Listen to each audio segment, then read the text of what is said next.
తెలియరాస్తే. హల్లెలూయా.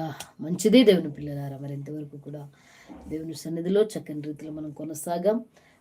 చివరిగా మన అందరం ఏకీభవించి తండ్రి సన్నిధి మినిస్ట్రీస్ నిమిత్తమై కలుగుతున్న గలిబిలి చిన్న ప్రార్థన చేద్దామా? తండ్రి సన్నిధి మినిస్ట్రీస్లో జరుగుతున్న గలిబిలి మీకు తెలుసు కదమ్మా, కొంతమందికి తెలుసు మీలో.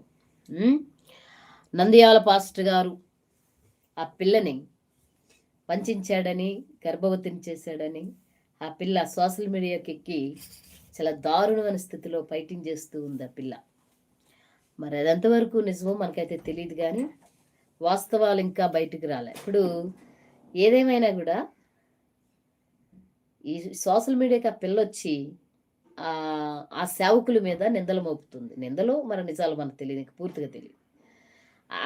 జాస్వా దానియేల్ గారు, తర్వాత ఎనోష్ పాల్ గారు, లేకపోతే ఇంకా కొంతమంది సహోదరులు మాట్లాడుతున్నారు తప్ప అసలైన వ్యక్తి ఎవరో రావట్లా ముందుకు.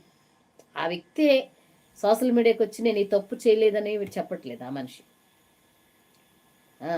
అతను రావట్లే ఎదరికి. చాలామంది నన్ను ప్రశ్నించారు.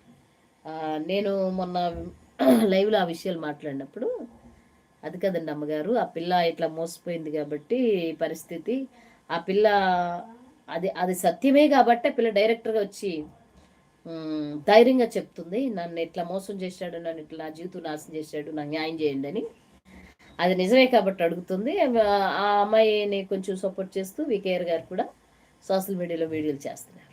ఓకే, ఈయన తప్పు చేయలేదు కాబట్టి ఎదురుకొస్తే బాగుండేది.